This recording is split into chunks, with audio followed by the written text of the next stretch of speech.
it was great that we've had two fantastic lecturers on not just omics and epigenetics, but also tying it all together clinically. And I will do my best not to repeat any information, but I will also do my best to try to pedagogically go through this complex thing that we call epigenetics and imprinting. In terms of disclosures, I have no professional, personal, or financial interest in any of the devices or techniques that I am presenting today. But I will tell you very honestly that I've been holding on to this lecture for the last 15 years. I've been working on methylation since 1997, and it's been very difficult to find anybody who is willing to listen to me in any lecture hall for the last 10 years. And finally, my time has come along, and my wife called me this morning. She goes, you know, so what are you talking on, honey? I was like, well, methylation. She's like, you got to be kidding me. Are these people actually paying money for you to talk about methylation? And so the way in which I've been doing this lecture and talk over the last 10 years has been with a captive audience, usually my wife in a car when we're driving somewhere.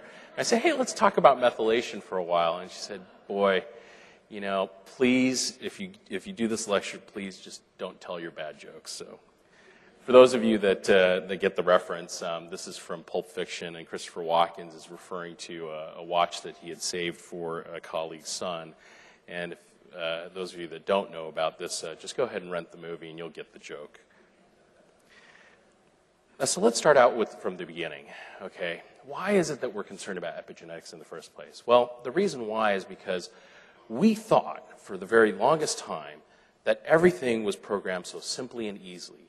We would go from DNA that would get transcribed to RNA and then translated into protein, okay? And the way in which things were regulated was by the sequence or the base pairs that are on the DNA. Well, as we started doing more sequencing data for things like tumors and cancers, we started finding out, well, you know, there's a subset of people, well, they've got that prostate cancer, but they don't have the sequence mutation. What's going on?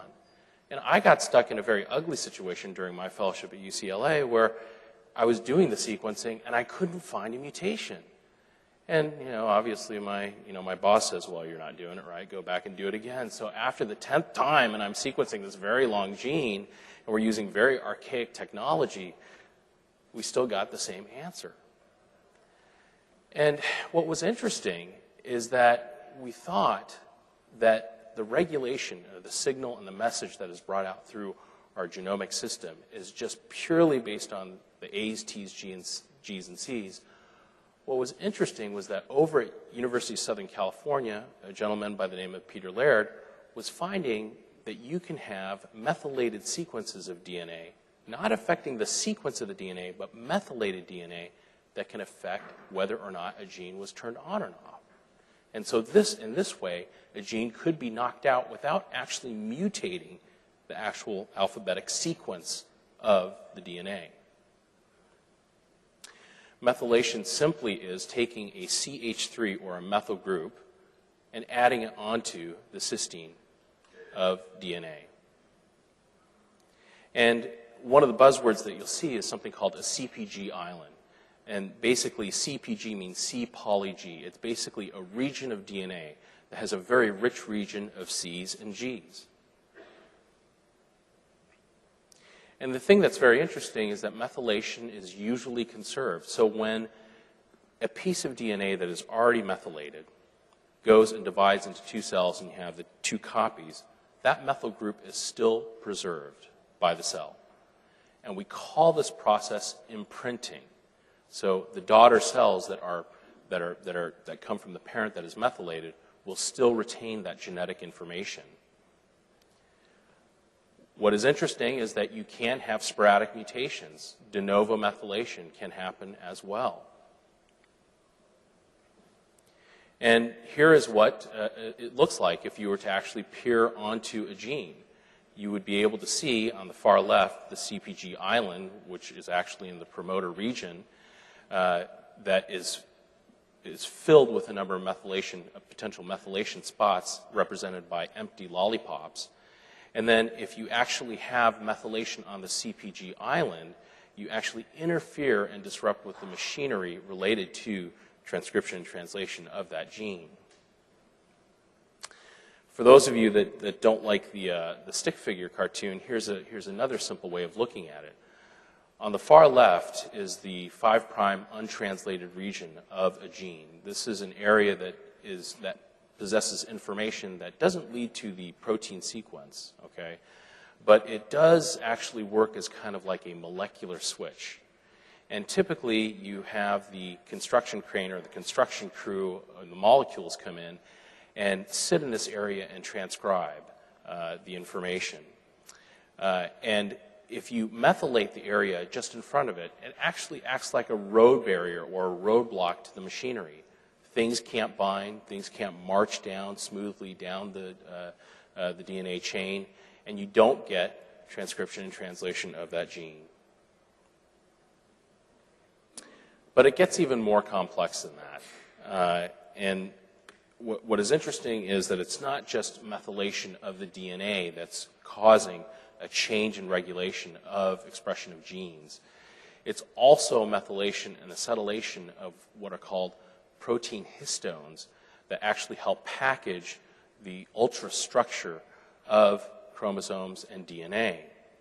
And if you look on the far left, you see a number of methyl groups that are plopped on there. But if you put on those things that look like little donuts, and you go to the right, you'll see the AC groups, and that's acetylation.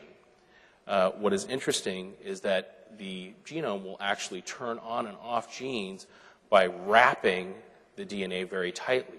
So on the far left, you see something that is deacetylated and therefore packed in very tightly. And once again, the machinery that goes in that will actually express or transcribe and translate a gene is impeded, and you cannot actually express that gene.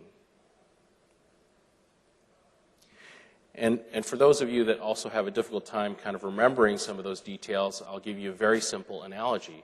The histone acetylation process is just like a yo-yo. If you think of the double helix, the DNA double helix, as like a long string of a yo-yo, and if you wrap it up like on the far left with the silver yo-yo, the machinery cannot get to it and cannot transcribe and translate. Whereas if you unwind it, like the yo-yo on the far right, that information is free and clear for the cellular machinery to do its work and to be expressed.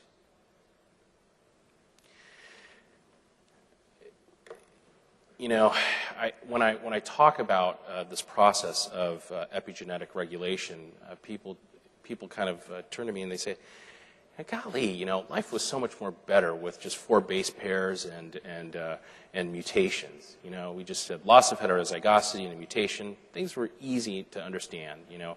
And I say, well, you know, Mendel had his piece too, but we move on in life. And I get the other question too, well, why does Mother Nature do something like this? Well, teleologically speaking, if you think about it, metabolically and evolutionarily, it's very expensive to regulate the genome by rewriting the actual sentence. So amazingly, there are these people on the internet that do what are called blackout poems. And I say, you know, the analogy is like a blackout poem. You take something like a random passage in a book, and then you take a blackout pen and you mark out what you don't want to read, and you create actually a new message altogether. And if you think about it, it's Mother Nature's subtle way of getting things done pretty quickly, and it's also a good way for the environment to get in and affect the human genome. So although it is a little bit complex and it adds more to your knowledge and understanding that you have to add to genomics, it is a very elegant way in which Mother Nature is able to regulate our genes.